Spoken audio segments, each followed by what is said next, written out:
Shalom. Puji syukur kepada Tuhan. Kita sudah bisa berjumpa kembali. Kita akan sama-sama renungkan firman Tuhan.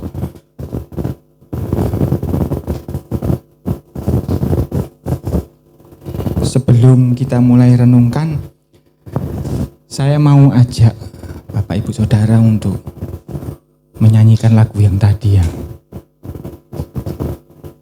Sayang-sayang disayang ya. Tapi kita akan nyanyikan dengan tanpa musik, slow aja. Saudara, kita nyanyikan dengan penuh penghayatan. Rasakan bagaimana Tuhan menyayangi kita. Mungkin yang hidupnya baik-baik saja mungkin ya biasa. Tapi kalau yang sudah pernah mau mati, pernah mau celaka, tentu tahu bagaimana rasanya Tuhan menyayangi. Karena itu saya ajak sebentar saja kita pujikan ini. Sayang, sayang, sayang, disayang. Aku disayang Tuhan. Aku diangkat jadi anaknya. Aku disayang Tuhan. Sayang, sayang, disayang. Aku disayang Tuhan. Aku disangka jadi anaknya. Aku disayang Tuhan. Bapak Ibu saya kasih Tuhan. Ketika kita menyanyikan lagu ini, saya yakin dalam setiap hati dan pikiran setiap orang itu bisa beda-beda. Kalau saya menyanyikan lagu ini, saya keluar semua bayangan bagaimana saya melewati lembah kekelaman. Bagaimana seharusnya saya mati. Beberapa kali saya seharusnya mati. Tuhan hidupkan saya masih. Bagaimana saya mengalami permasalahan. Bagaimana saya jatuh. Tuhan tetap pegang tangan saya. Sehingga masih bisa berdiri di tempat ini oleh karena kemurahan Tuhan. Dan saya yakin masing-masing punya pengalaman yang berbeda-beda. Ketika nyanyi lagu ini, tentu tidak sama isi hatinya, isi pikirannya. Begitu pula di dalam kehidupan kita, saudara. Ketika kita menjumpai suatu peristiwa, itu bisa beda-beda setiap orang. Pengertiannya, keinginannya, perasaannya, itu bisa beda-beda. Karena memang kita ini berbeda.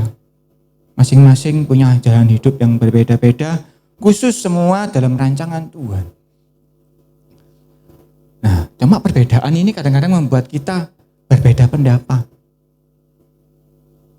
Hari ini kita akan merenungkan sebuah kisah bagaimana Yesus berbeda pendapat juga dengan orang-orang yang lain. Kita lihat, kita renungkan, kita tarik banyak pelajaran dari sini. Kita akan buka dari Matius 9 ayat 14.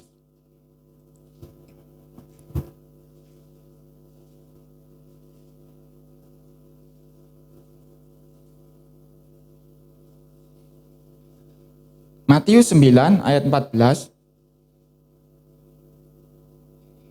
Saya bacakan. Matius 9:14, kemudian datanglah murid-murid Yohanes kepada Yesus dan berkata, "Mengapa kami dan orang Farisi berpuasa, tetapi murid-muridmu tidak?" Nah, ini ada satu perbedaan. Murid-murid Yohanes berpuasa, murid-murid Yesus tidak. Tapi ada satu hal, poin penting yang harus kita pegang di ayat yang pertama, yang kita baca pertama ini.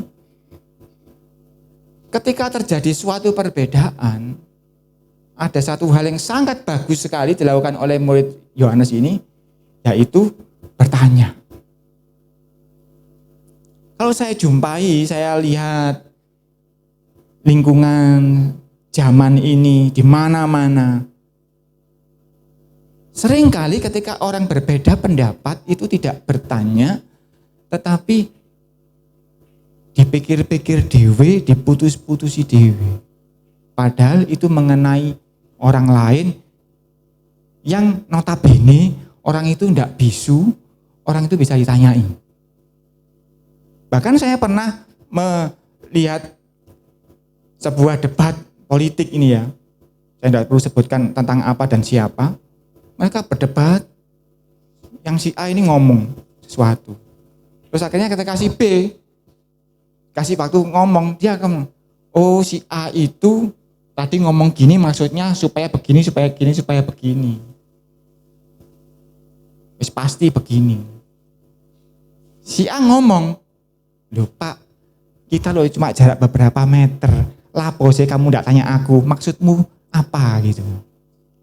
Cuma jarak beberapa meter ini loh. Jadi habis si A ngomong, si B itu nerjemahkan omonganmu maksudnya begini, begini, begini loh. Ya apa sih, wong jarak berapa meter mbok tanya, oh ndak mau. Ndak, kamu pasti gini, gini, gini loh. Enggak gitu aku itu maksudnya begini. Ndak, kamu mesti begini loh. Nah, zaman sekarang itu, dan ini saya lihat di mana-mana. Terutama apalagi kalau sudah beda generasi, orang tua dan orang lebih muda. Waduh. Orang tua sama anak, waduh.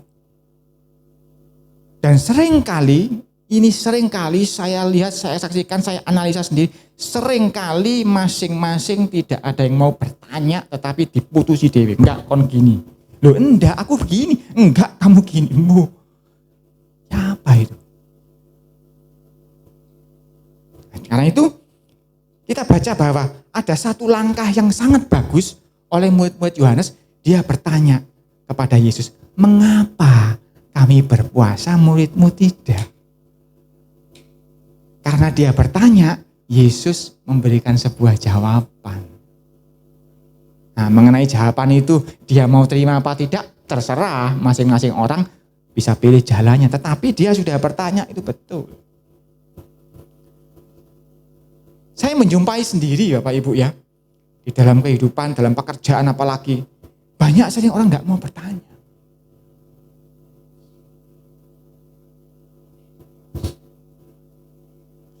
Bahkan seringkali saya interview orang gitu untuk menerima seseorang mau bekerja, saya cek ternyata orang ini ya nggak suka bertanya. Yang satu itu rodok bodoh tapi senang bertanya, aku pilih yang bodoh malah. Tak terima jadi pegawai saya, karena apa? Orang ini suka bertanya. Sehingga dia tahu apa yang saya mau. Yang satunya enggak, keminter. Bahkan saya pernah tanya kepada seseorang yang bosmu lo gini, tak tanyai sama dia. Tak tanyai ya, bosmu suka bertanya apa enggak? Enggak. Pokoknya gini, wis gak perlu tanya. Nah ya, kamu sendiri mengalami bahwa ketika kamu punya bos yang gak sering bertanya, pasti kamu enggak puas kan? Karena bosmu enggak tahu keadaanmu. Bosmu mikir dewe, si A gini, si B gini, begitu.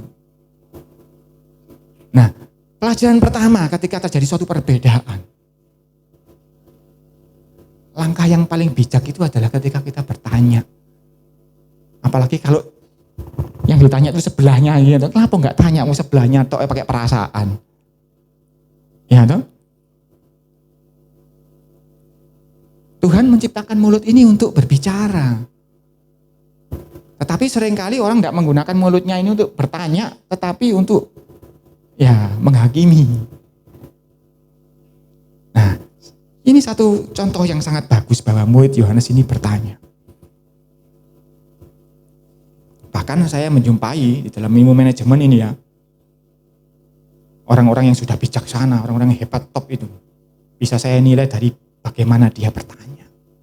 Pertanyaan yang berkualitas sama bertanya yang ecek-ecek itu beda.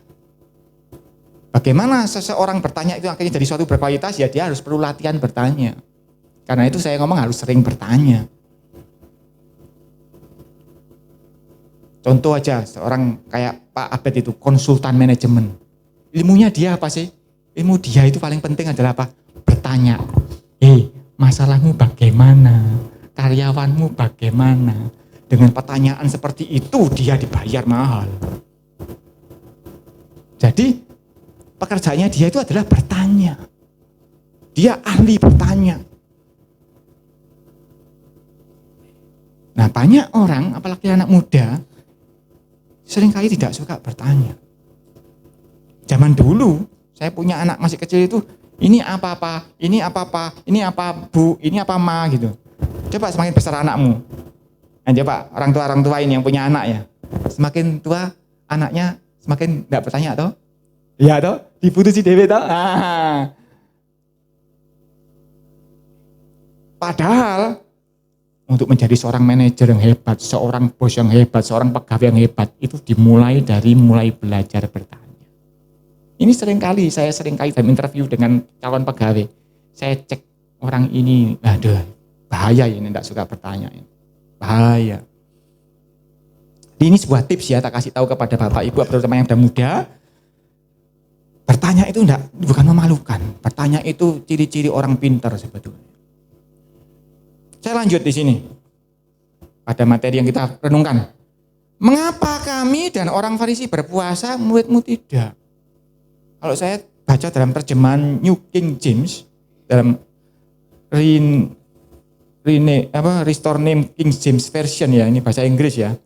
Disebutkan fast often maksudnya. Sering berpuasa. Jadi mengapa kami sering berpuasa tetapi muridmu tidak berpuasa? Nah, hebat ya. Jadi murid Yohanes ini rasanya sudah levelnya top ini, sudah. Bukan cuma berpuasa, sering berpuasa. Kalau dalam bahasa Yunaninya saya baca ditulis pola. Artinya many times, banyak kali berpuasa. Cuma dalam terjemahan bahasa Indonesia saya nggak tahu kok dihilangkan ini banyak berpuasa ini. Cuma berpuasa gitu saja. Tetapi dalam terjemahan bahasa aslinya memang harus kami murid-murid Yohanes Pembaptis ini sering berpuasa, banyak berpuasa. Kenapa muridmu tidak berpuasa?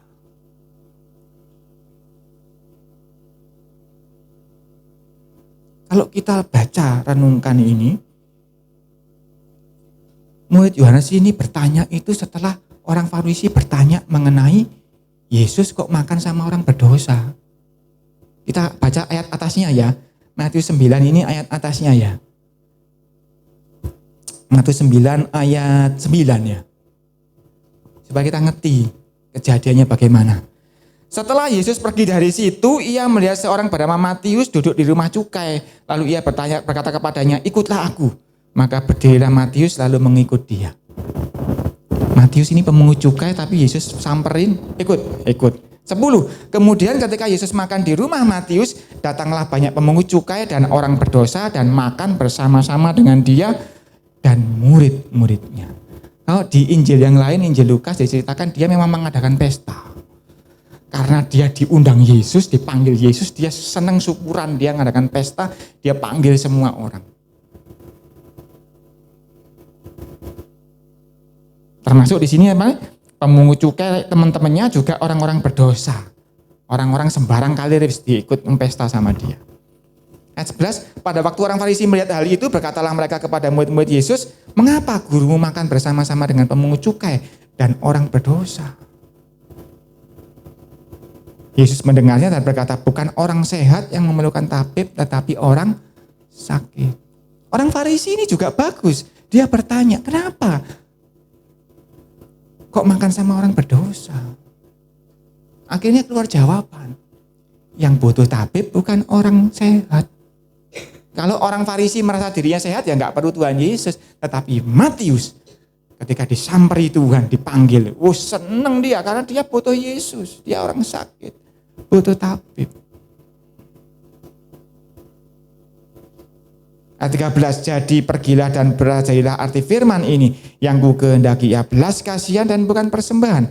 Karena aku datang bukan untuk memanggil orang benar, melainkan orang berdosa. Tuhan ngomong yang diperlukan itu belas kasihan.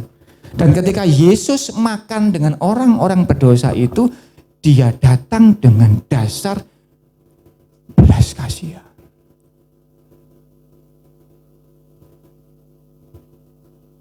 Jadi ketika kita tahu bahwa dasarnya belas kasihan, terjawab sudah kenapa dia makan dengan orang berdosa. Tadi yang saya ajak nyanyi sayang disayang.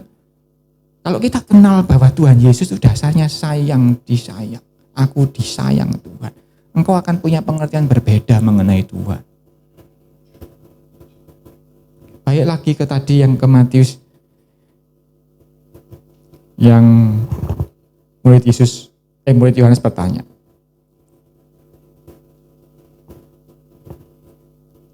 Jadi ini nyambung. Murid Yohanes ini nanyanya nyambung setelah orang Farisi bertanya, kenapa kamu makan? Dapat jawaban ya. Yang butuh tabib orang sakit. Saya tidak terima. Mereka tanya lagi, kenapa kok murid-muridmu tidak berpuasa sedangkan kami berpuasa? Ngomong soal puasa, kita baca Lukas 18 ayat 11.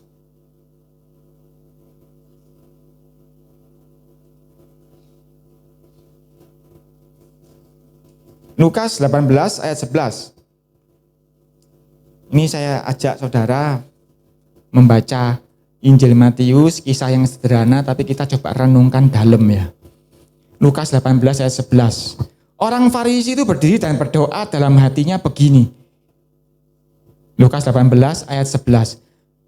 Ya Tuhan, aku mengucap syukur kepadamu karena aku tidak sama seperti semua orang lain. Bukan perampok, bukan orang lalim, bukan pezina, dan bukan juga seperti pemungut cukai ini. Jadi orang Farisi itu menganggap dirinya itu mulia. Enggak seperti pemungut cukai ini. 12. Aku berpuasa 2 kali seminggu, aku memberikan 1/10 dari segala penghasilanku. Jadi kita jadi paham ya, ketika orang Farisi melihat Yesus makan dengan pemungut cukai, dia merasa lebih mulia dari pemungut cukai itu. Dan dia berpuasa 2 kali seminggu. Jadi, tak kasih tahu ya, orang-orang kejawen yang suka puasa Senin Kemis, itu sebetulnya niru orang Farisi ini. Mereka berpuasa Senin Kemis. Betul loh. Saudara cek di Yahudi sana, Senin dan Kamis mereka berpuasa. Saya sudah cek. Senin, Kamis mereka berpuasa. Kita lihat versinya Lukas menulis ya. Versinya Lukas menulis. Lukas 5 ayat 33.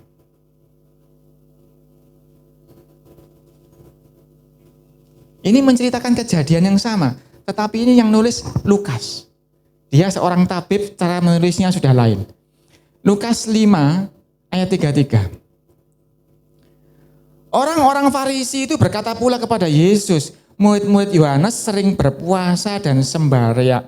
Demikian juga murid-murid orang Farisi, tetapi murid-muridmu makan dan minum. Nah, ini yang enggak dicatat oleh Matius. Jadi ada pembicaraan yang Matius tidak tahu. Mungkin Matius lagi menyiapkan pestanya ya, jadi dia tidak tahu kejadian ini. Tetapi Lukas menulis. Karena itu PR dari Pak Abed, buat yang muda-muda, baca Matius, Markus, Lukas, Yohanes, supaya kalian punya gambaran yang lengkap mengenai kejadian-kejadian di saat Yesus ada di bumi ini. Ternyata Lukas menulis lengkap. Ternyata orang Farisi itu juga menanyakan hal ini kepada Yesus. Jadi orang Farisi bertanya, murid Yohanes juga bertanya. Karena apa? Orang Farisi ini ahlinya puasa. Dia berpuasa seminggu 2 kali, Senin dan Kamis.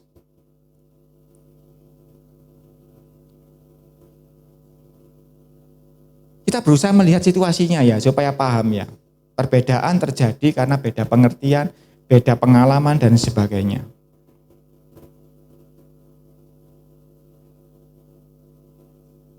Kita coba lihat Imamat 16, ayat 29.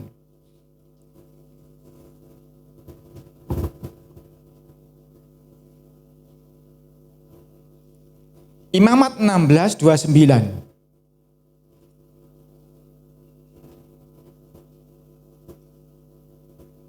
Ini saya bertanya kepada Roh Kudus, kenapa kok Yesus tidak berpuasa? Ini jawabannya. Inilah yang harus menjadi ketetapan untuk selama-lamanya bagi kamu. Yakni pada bulan yang ke-7, pada tanggal 10 bulan itu, kamu harus merendahkan diri dengan berpuasa. Dan janganlah kamu melakukan sesuatu pekerjaan, baik orang Israel asli maupun orang asing yang tinggal di tengah-tengahmu. Kita lompat ayat yang 34, supaya enggak kepanjangan, supaya waktunya ngejar terus. Itulah yang harus menjadi ketetapan untuk selama-lamanya bagimu. Selama-lamanya ya, bagimu. Tidak cuma setahun 2 tahun, selama-lamanya. Supaya sekali setahun diadakan pendamaian bagi orang Israel. Karena segala dosa mereka, maka Harun melakukan seperti yang diperintahkan Yahuwah kepada Musa. Jadi, kalau saudara belajar hukum Musa, kewajiban orang berpuasa hanya sekali setahun, yaitu ketika ibadah pendamaian.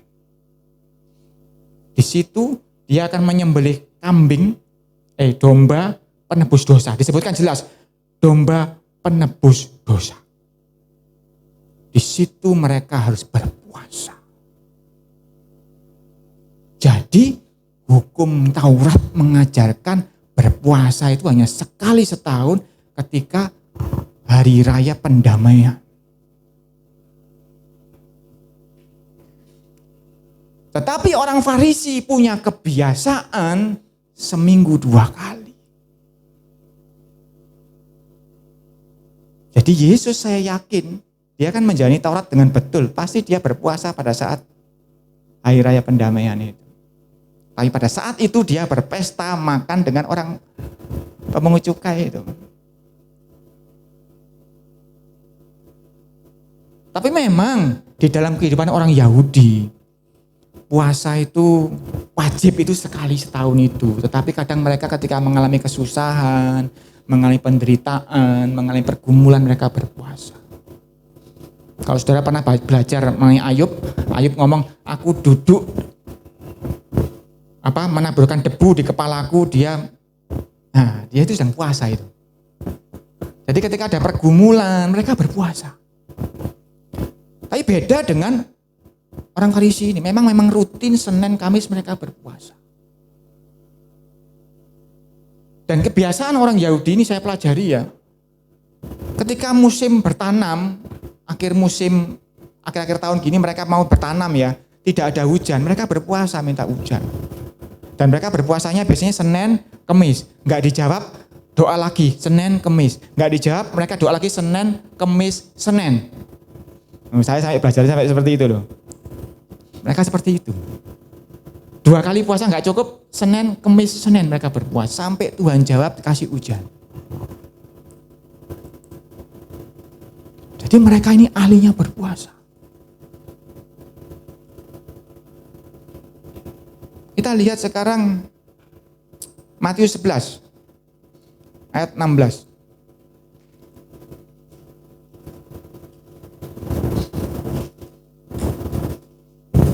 Matius 11:16.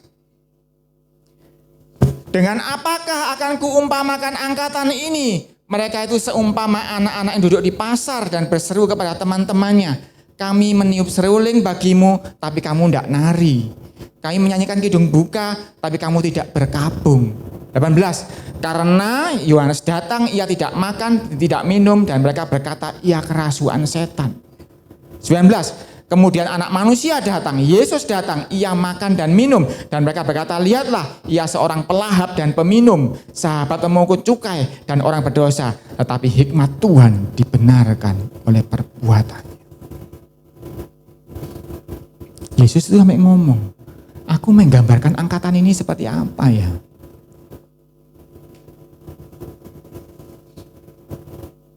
Contoh ini ya, contoh Pak Jono misalnya. Saya niup seruling. Terus Pak Jono tak suruh nari. Pikiran Pak Jono ya apa? Yusak iki apa-apaan. Wis tuwa kok nari nulis seruling. Di tengah jalan Anda ketemu dengan orang nulis seruling.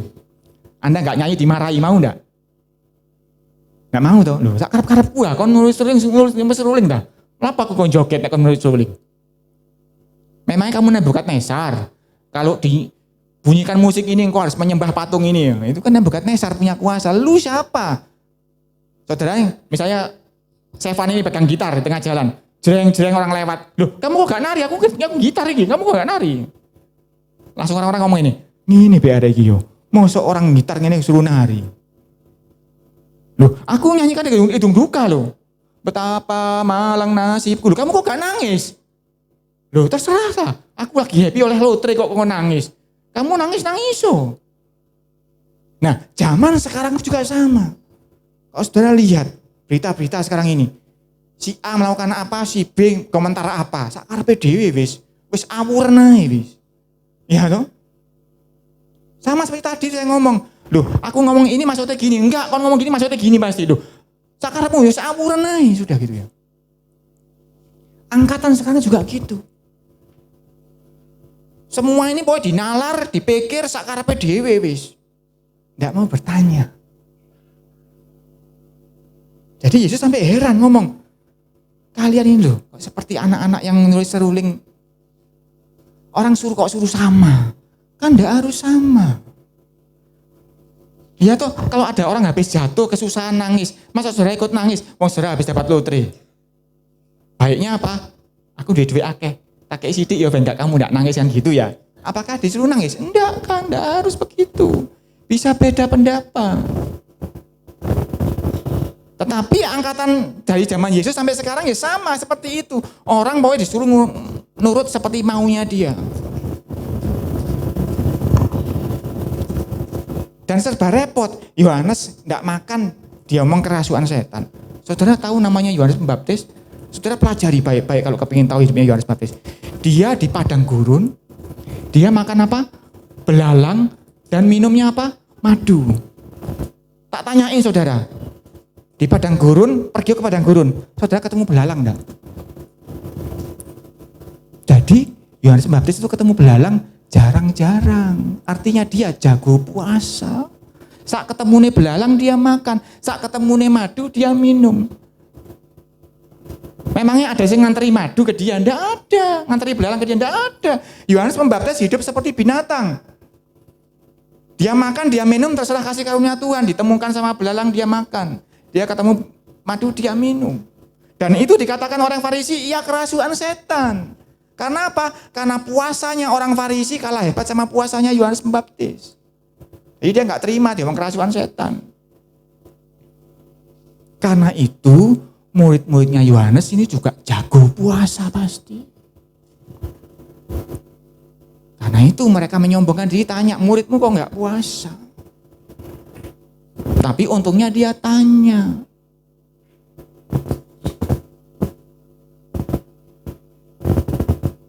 Kepingin tahu ya Lukas 11 ayat 1. Ini kepingin tahu supaya tahu bagaimana kelakuannya murid-murid Yohanes.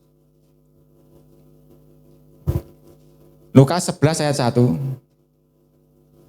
Pada suatu kali Yesus sedang berdoa di salah satu tempat. Ketika ia berhenti berdoa, berkatalah seorang dari murid-muridnya kepadanya, Tuhan, ajarlah kami berdoa sama seperti yang diajarkan Yohanes kepada murid-muridnya. Berarti murid-murid Yohanes senang pamer. Gitu, aku diajari doa ambek guruku Yohanes Pembaptis. Aku nih berdoa begini.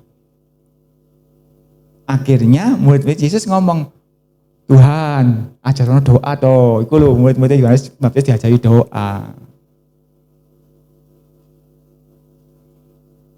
Jadi soal puasa pasti ya kira-kira seperti itulah. Yohanes Pembaptis jagonya puasa, orang Farisi pun kalah puasanya. Senin Kemis itu kalah sama Yohanes Pembaptis karena Yohanes Pembaptis saat temune baru dia makan, kalau enggak ya enggak makan. Dan dia bisa hidup karena kasih karunia Tuhan di padang gurun. Karena itu murid Yohanes maupun orang Farisi jagonya puasa, karena itu mereka tanya soal hal puasa. Karena Yesus makan foya-foya waktu itu di pestanya Matius.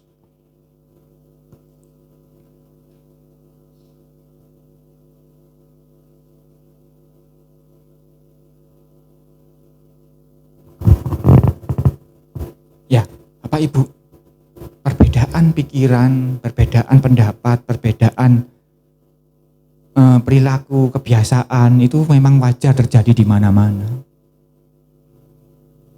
Tetapi ketika mereka bertanya, Yesus boleh menjawab. Kita lihat jawaban Tuhan Yesus.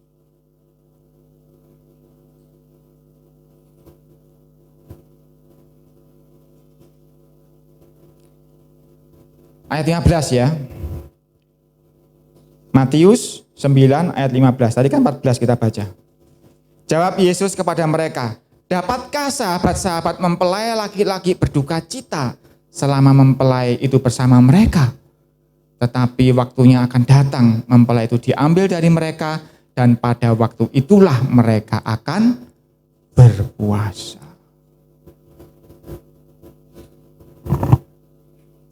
Karena mereka bertanya, Yesus ngasih tahu.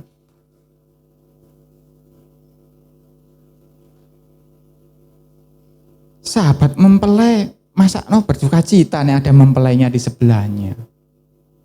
Ya pasti bersuka cita. Ayo coba kamu datang ke pesta pernikahan terus dikasih suguhan, enggak makan, sorry aku sedang puasa. Loh mokong iki. Puasa kok teko ning pesta, yo ngali yo teko nek emang kamu puasa. Itu kan menghina yang ngundang, berarti lagi pesta kok engkau berpuasa. Begitu pula murid-murid Yesus sedang ada mempelainya di sebelahnya. Kenapa dia jawab itu? Karena Tuhan Yesus tahu segala perkara. Yang tanya siapa ini? Murid Yohanes toh?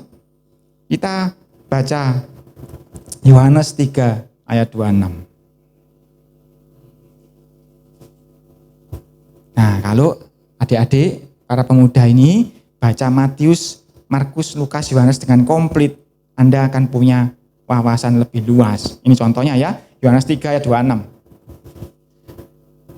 Lalu mereka datang kepada Yohanes Pembaptis ini ya, dan berkata kepadanya, Rabi, ini orang Farisi yang tanya, orang yang bersama dengan engkau di seberang sungai Yordan, dan yang tentang dia engkau telah memberi kesaksian, dia membaptis juga, dan semua orang pergi kepadanya. Jadi orang Farisi ini mau ngadu-ngadu domba. Dia datang kepada Yohanes Pembaptis, dia ngomong itu loh, Yesus itu loh, orang yang engkau baptiskan itu, yang engkau ngomong bahwa dia itu Mesias, dia sekarang juga baptis dan orang-orang pergi ke sana. Biasanya kan sebelum Yesus tampil kan semua orang datang untuk minta Yohanes baptis kan, tetapi sekarang mereka pergi ke Yesus minta baptis. Jadi ini diadu domba sama orang Farisi. Lihat jawabannya Yohanes Pembaptis. Jawab Yohanes ayat 27. Tidak ada seorang pun yang dapat mengambil sesuatu bagi dirinya kalau tidak dikaruniakan kepadanya dari surga. Top jamek jawaban Yohanes Pembaptis. Berikutnya ayat 28. Kamu sendiri dapat memberi kesaksian bahwa aku telah berkata, aku bukan Mesias, tetapi aku diutus untuk mendahuluinya. Top Yohanes Pembaptis ngomong, iku dek Mesias, ojo digarai. Aku tidak layak. 29. Yang empunya mempelai perempuan ialah mempelai laki-laki. Tetapi sahabat mempelai laki-laki yang berdiri dekat dia dan yang mendengarkannya sangat bersukacita mendengar suara mempelai laki-laki itu. Itulah sukacitaku. Dan sekarang sukacitaku itu penuh. Luar biasa ya. Jadi Yesus menjawab tepat sekali sehingga murid Yohanes Pembaptis mingkem. Sebab Yohanes Pembaptis pernah ngomong,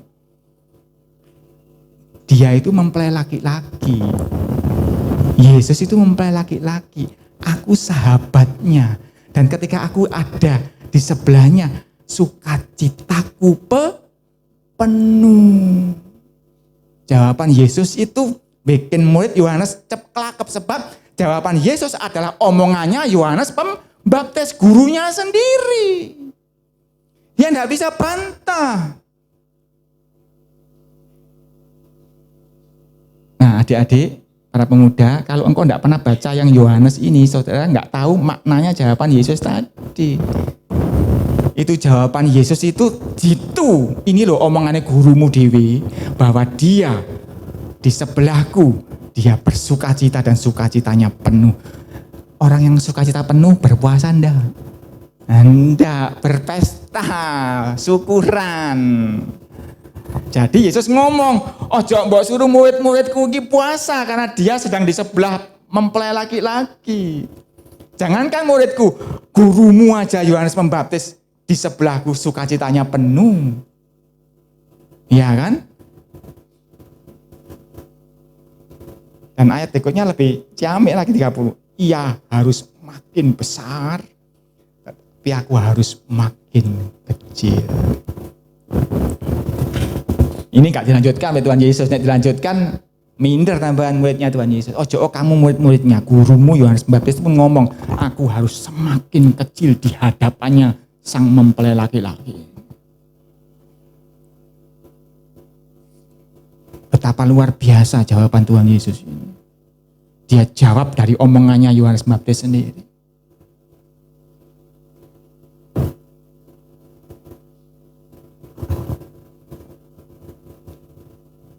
Nah, pengertian ini kalau enggak ditanyakan ya mereka enggak tahu. Tetapi karena mereka tanya, Yesus jawab. Yesus jawab pun belum tentu mereka paham. Tapi paling enggak kita sekarang bisa paham.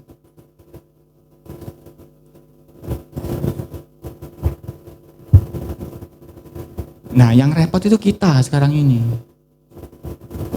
Kenapa?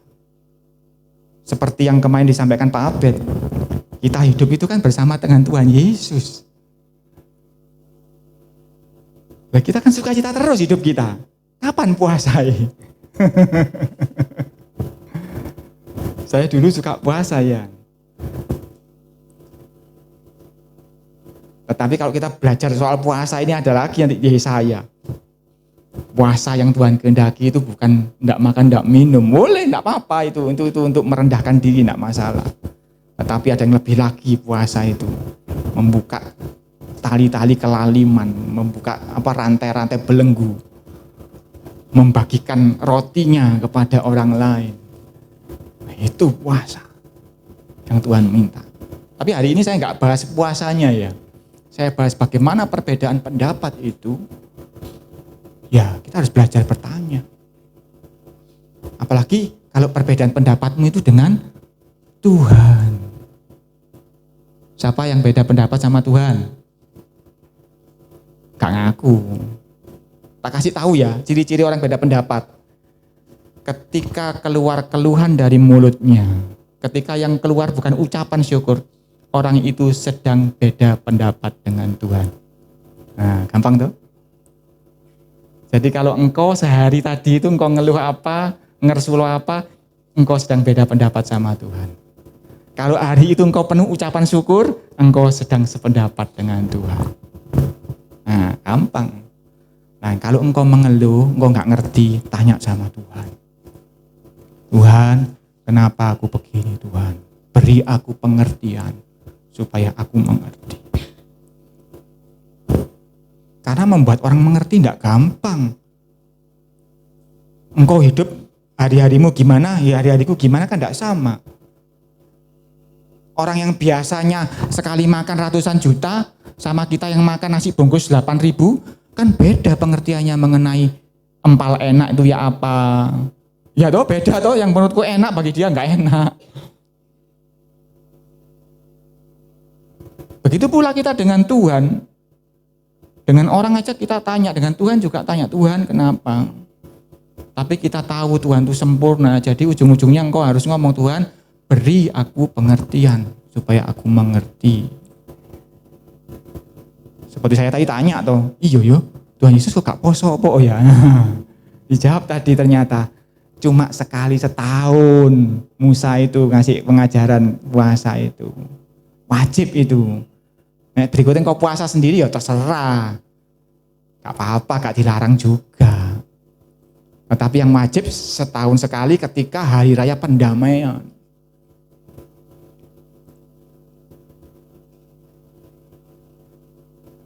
Jadi jelas Yesus ngomong, ada mempelai yang gak mungkin mereka berduka.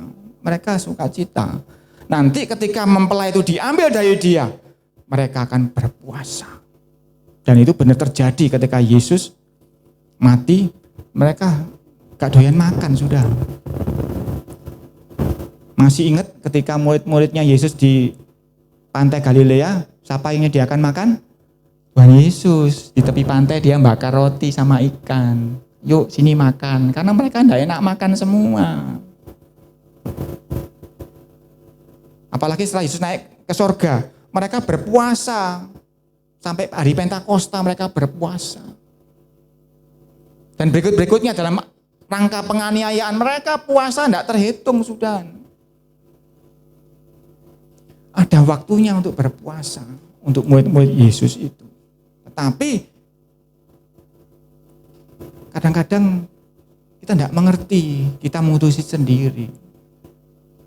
Karena itu ayat berikutnya ayat 16, Matius 9:16. Tidak seorang pun menambalkan secarik kain yang belum susut pada baju yang tua. Karena jika demikian kain penambal itu akan mencabik baju itu, lalu makin besarlah koyaknya. Ya toh, kalau kita punya baju tua, kainnya sudah metel, terus bolong, apakah kita akan ambil kain baru untuk nembel? Tidak bisa, ketika dicuci kain baru itu nyusut, malah parah sobeknya. Tapi kita sekali lagi baca versinya Lukas, supaya kita dapat pemahaman yang lebih luas. Lukas 5.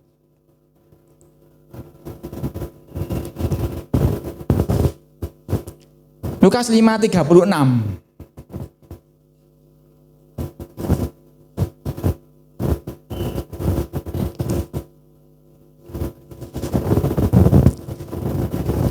Ia mengatakan juga suatu perumpamaan kepada mereka. Yesus yang ngomong ya.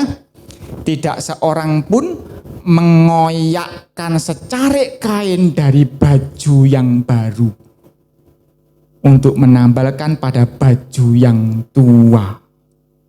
Jika demikian, yang baru itu juga akan koyak, dan pada yang tua itu tidak akan cocok kain penambal yang dikoyakkan dari yang baru itu. Nah, Lukas nulisnya lebih komplit lagi nih ternyata.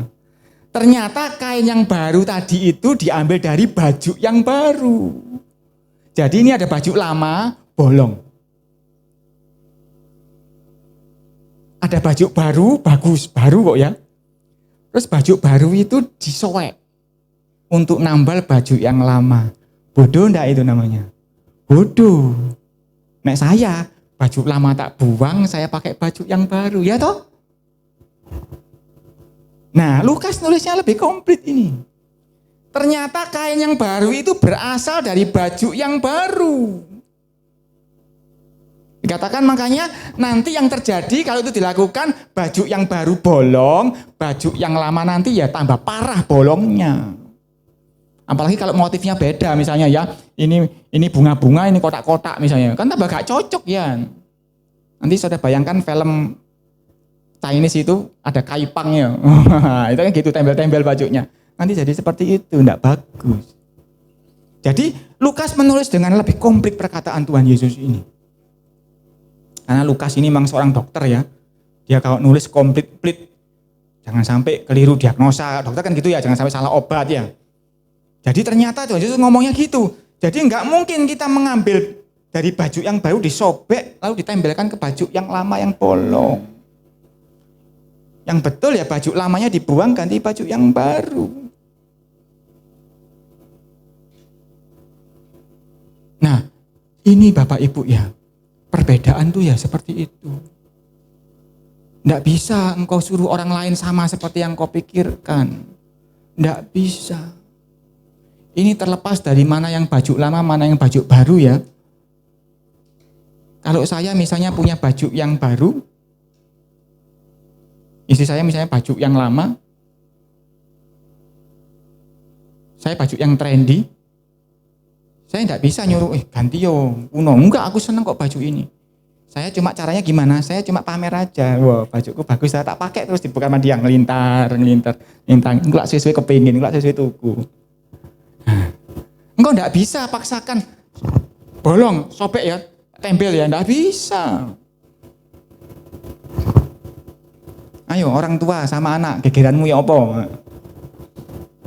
Kadang-kadang sesama angkatan aja loh ya, suami istri ya gegeran ya. Karena enggak sama pengertiannya kadang-kadang.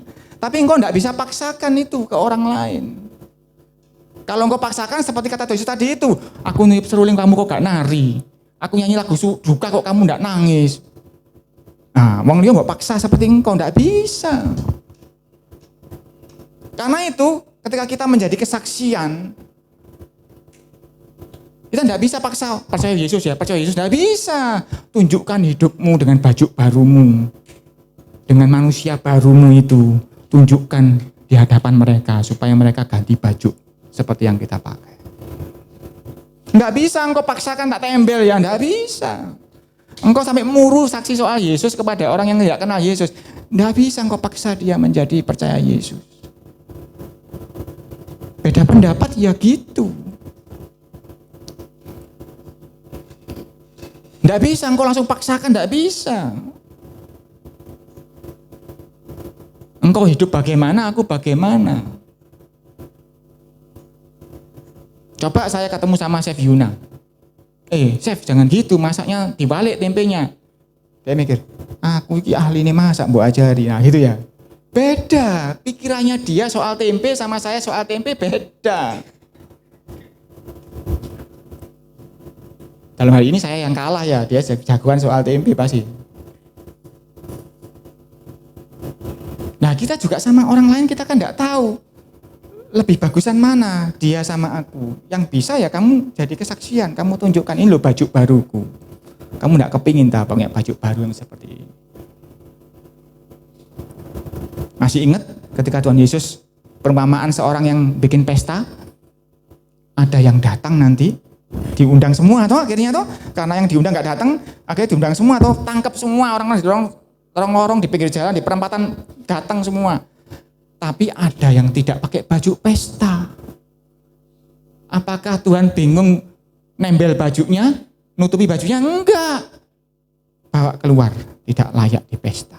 Hanya begitu saja. Tidak bisa. Begitu pula mengenai baju baru ini, mengenai kehidupan baru ini, hanya bisa ganti baju, tidak bisa ditambal-tambal. Bahkan kalau Anda baca di Wahyu, dituliskan di sana, siapa orang-orang yang pakai baju putih itu? Yohanes Pulau Patmos tanya kepada penatua di sana yang di sorga itu. Siapa yang pakai baju putih itu? Yang enggak terhitung jumlahnya itu. Dia menjawab, itu orang-orang yang keluar dari kesusahan yang besar. Dan yang sudah apa? Mencuci bajunya di dalam darah Yesus. Enggak bisa. Engkau mau bikin bajumu harus putih. Enggak bisa. Dia sendiri harus punya pengalaman mencuci bajunya di dalam darah Yesus. Soal keselamatan nggak bisa engkau paksakan. Saya aja yang notabene gembala, pendeta, saya juga nggak bisa tuh paksa anak istri saya harus seperti saya. Saya cuma kasih teladan kepada mereka. Apalagi sama anak saya, nggak bisa saya. Lois gini, nggak bisa. Dia harus mengalami itu, pergumulan itu. Dia harus mengalami bagaimana bajunya yang ternoda sama Tuhan diputihkan lagi. Sehingga dia bisa ngomong, sayang, sayang, disayang, aku disayang Tuhan. Masih ingat apa Yesus ngomong? Siapa orang yang paling yang paling sukacita, yang paling senang? Ya, yang paling besar dosanya yang diampuni ya kan? Semakin besar dosamu diampuni Tuhan, semakin kau sadar bagaimana pengampunannya, bagaimana belas kasihannya, engkau akan semakin sadar bahwa Tuhan itu sayang. Nggak bisa aku paksakan pada misalnya Al yang baru umurnya sekian, adalah umur saya sudah 50 lebih. Nggak bisa, pengalaman hidupku dengan Tuhan bagaimana dia baik. Aku nggak bisa paksakan ke dia pengertian ini. Tetapi yang aku bisa lakukan, aku mengabarkan seperti sekarang ini kan. Supaya dia nanti punya pengalaman hidup bersama Tuhan. Bagaimana Tuhan itu baiknya luar biasa. Nanti dia akan mengalami itu. Saya nggak bisa sobek kain dari baju saya tempelkan ke bajunya. Dia nggak bisa. Dia harus ganti baju sendiri. Saya harus ganti. Bapak Ibu semua harus ganti baju dengan baju yang baru. yang layak untuk datang ke pestanya Tuhan Yesus nanti di akhir zaman. Dan kita juga harus membasuh, bukan dengan rinso ya, dengan darah Yesus, supaya jubah kita nanti di sorga budi.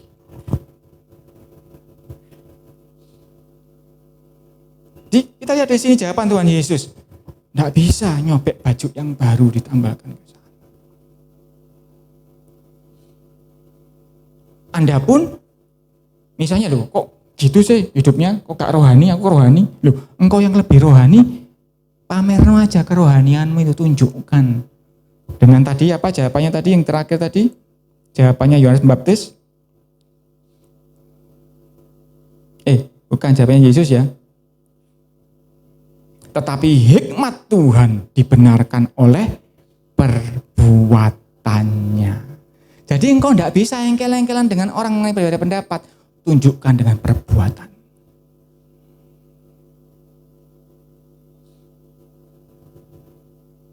Tidak gampang.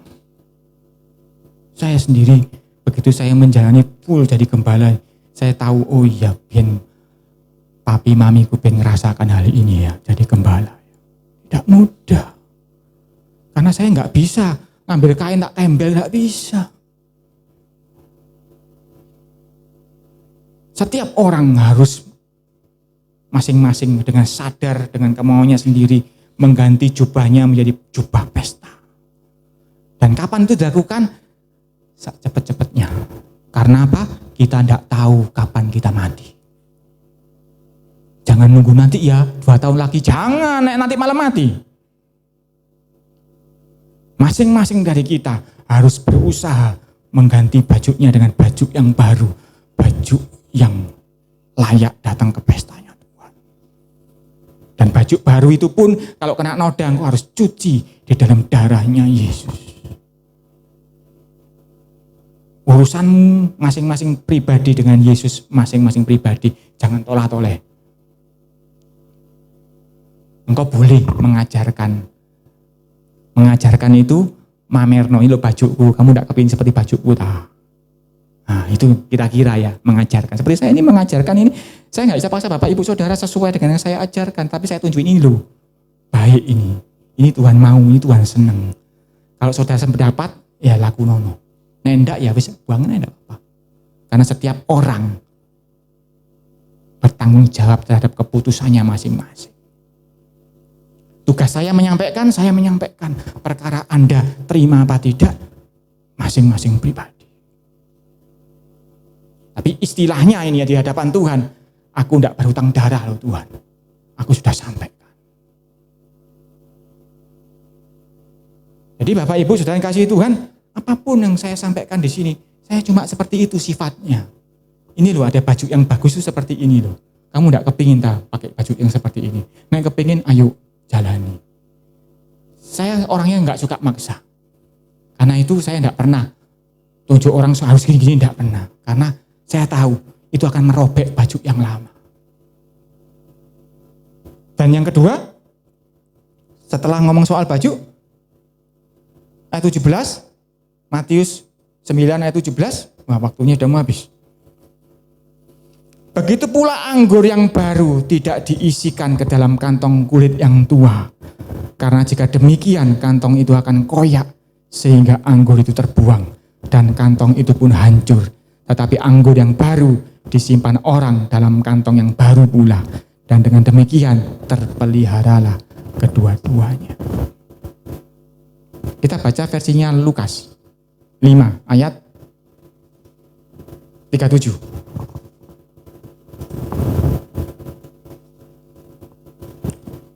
Demikian juga tidak seorang pun mengisikan anggur yang baru ke dalam kantong kulit yang tua, karena jika demikian anggur yang baru itu akan mengoyakkan kantong itu dan anggur itu akan terbuang dan kantong itu pun hancur. Tetapi anggur yang baru harus disimpan dalam kantong yang baru pula. Ayat 39, nah lagi-lagi ada tambahannya di Lukas, ayat 39, belum selesai. Dan tidak seorang pun yang telah minum anggur tua ingin minum anggur yang baru, sebab ia berkata, anggur yang tua lebih baik. Nah ini loh seringkali kita itu nggak tahu, beda pendapat itu. Loh, anggurku baik. baru loh ini, kok dia nggak mau. Orang yang sudah minum anggur yang tua, anggur yang muda itu nggak enak. Jadi bisa dipaksa? Nggak bisa. Bagaimana caranya supaya orang ini mau minum anggur yang baru? Dia harus berhenti dulu dari mabuknya, karena anggur tua kan memabukkan ya. Dia harus sadar dulu, mandi, adus, baru kasih ono anggur yang baru. Yo enak, yo manis ya anggurmu ya. Ini anggur baru manis. Kalau anggur yang tua, ayo siapa yang suka mabuk, siapa yang bukan mabuk, siapa yang suka minum anggur, pasti tahu kan, enak gak anggur itu? Whisky enak gak? Vodka enak gak? Pahit rasanya. Enggak percaya tanya Pak Min, itu ahlinya dulu. Ya Pak Min ya. Pahit ya Pak Min ya, minuman-minuman itu ya gak enak ya. Tapi itu memabukkan. Bagaimana supaya orang akhirnya suka yang manis, setelah efek mabuknya itu hilang dulu, baru dia mau minum yang manis, yang enak itu. Tidak bisa. Bapak Ibu mau memaksakan orang ini loh anggur yang baru, tidak bisa. Tadi bicara soal baju, itu bicara soal bagian luar. Yesus ngomong soal anggur. Anggur sama kantong, anggur di mana? Di dalam. Ini ngomong urusan dalam. Anggur yang baru itu bicara mengenai rohani. Kan tadi itu mengenai baju, Yesus ngomong apa?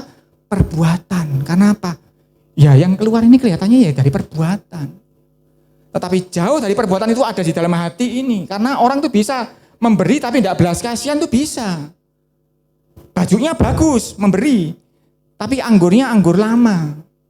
Dia memberinya dengan menghina misalnya begitu ya. Jadi ada dua aspek. Ada pakaian, urusan luar, ada anggur, urusan dalam. Dan anggur baru pun tidak bisa diwadahi dengan kantong yang lama. Harus kantongnya baru. Karena itu Yesus ngomong soal baju dulu, ngomong soal hidup dulu ini, baru nanti dia ngomong soal yang di dalam. Tetapi Yesus sendiri ngomong, tidak seorang pun. Kok berat ya omongannya ya? Bukan jarang loh, bukan. Tidak seorang pun termasuk saya dan saudara yang telah minum anggur tua ingin minum anggur yang baru. Yang punya anak yang malas bangun, kasih ono jangan sampai muru, gugahan lah ngamuk ya, mangel digugah. Karena apa? Enggak seorang pun suka anggur yang baru, nek sudah ngalami anggur yang tua itu enak turu kok. Kurang 1 menit, kurang 5 detik, gitu ya. Digugai gak lang bangun, sik to mas jam segitu, sik nuntut aku nuntut gak telat, akhirnya telat. Ya, ulami ya. Karena apa? Tidak seorang pun telah minum anggur tua ingin minum anggur yang baru. Nah, apa saya dulu ya nggak mokong ya mokong. Sekarang apa ya nggak mokong ya sih ada mungkin mokongnya. Saya kan nggak tahu yang bisa nilai bapak ibu saudara atau istri saya yang paling dekat. Dan itu semua perlu proses. Saya pun juga harus memperbarui baju saya. Saya pun juga harus memperbarui anggur yang di dalam saya. Sama karena firman Tuhan itu pedang bermata dua. Mengenai Anda juga mengenai saya. Karena itu masing-masing cuma bisa nunjukkan saja, menyaksikan, ini loh anggur yang baru, ini loh baju yang bagus. Ayo, gak kepingin tak pakai baju yang bagus, gak kepingin tak anggur yang baru ini. Tapi jangan engkau nuntut, harus ya kayak gini ya, harus kayak gini. Jangan nuntut, karena gak bisa engkau tuntut. Kalau engkau tuntut malah akan robek baju yang lama itu. Kalau engkau tuntut malah akan hancur kantong yang lama itu. Jadi hari ini kita belajar ketika suatu perbedaan terjadi.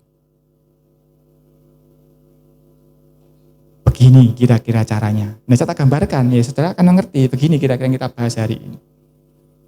Tidak bisa engkau paksa. Harus gini, harus begini. Tidak bisa. Yang bisa kita lakukan kita berdoa. Tuhan tolong saya, tolong dia. Nah gitu. Mari kita tunduk dalam doa. Bapa di dalam sorga, terima kasih Tuhan. Hari ini kami belajar bagaimana Engkau dengan sangat bijaksana Tuhan menyelesaikan suatu perbedaan. Dan Engkau juga tidak memaksa. Karena Engkau sendiri tahu, Engkau itu Tuhan yang Maha Kudus. Kami ini debu yang penuh dosa. Tetapi Engkau ajaib Tuhan. Engkau memberikan kami kesempatan untuk mencuci jubah kami supaya putih di dalam darah-Mu.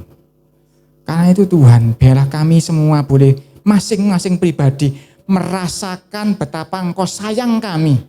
Sehingga kami juga bisa praktek kepada semua orang yang beda pendapat dengan kami, supaya kami juga sayang mereka. Ketika kami saling menyayangi Tuhan di dalam perbedaan ini, yang muncul adalah nama Tuhan dipermuliakan. Yang datang adalah berkat dari Gunung Hermon ke Bukit Sion. Dan biarlah Tuhan Roh Kudus, buatlah kami mengerti mengenai hal ini. Sebab hal ini tersembunyi bagi orang dunia. Tetapi untuk anak-anak-Mu, mereka akan dicelikkan, akan mendapat pengertian yang baru. Hamba-Mu selesai bicara. Tetapi Roh Kudus yang punya kuasa, yang akan membuat kami berubah menjadi anggur yang baru, membuat kami berubah mengenakan baju yang baru.